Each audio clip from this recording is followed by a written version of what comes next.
Could the dollar lose its dominance? For 8 decades, the US dollar has been the linchpin of global trade and finance. 100,000 Time Warner. The modern world was built on it. But today, not everyone is confident in its future. The greenback became the global reserve currency after the Second World War. Investors saw America as a source of safety and security. It is for the millions who want to put their savings to productive use that the New York Stock Exchange exists.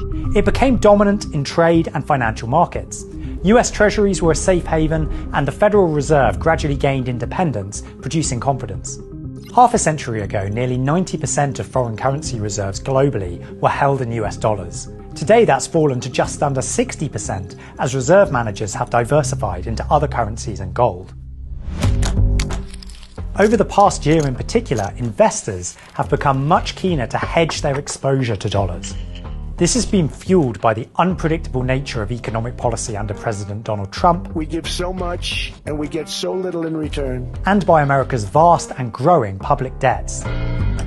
Trump's announcement in April 2025 of tariffs on virtually all of America's trading partners was followed by a big fall in the greenback as investors priced in new risks.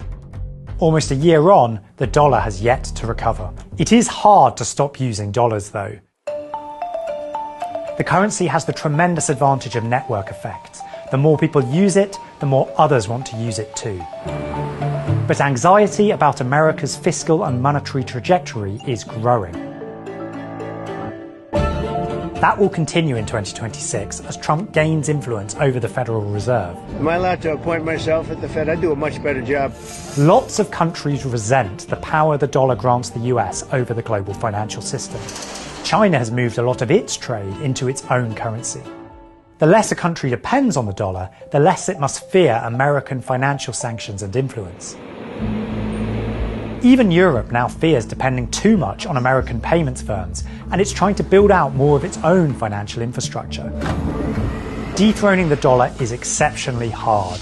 The greenback's dominance is entrenched and won't disappear overnight. But dominant currencies have been displaced before. If America continues to behave erratically, its grip on the global financial system will eventually slip.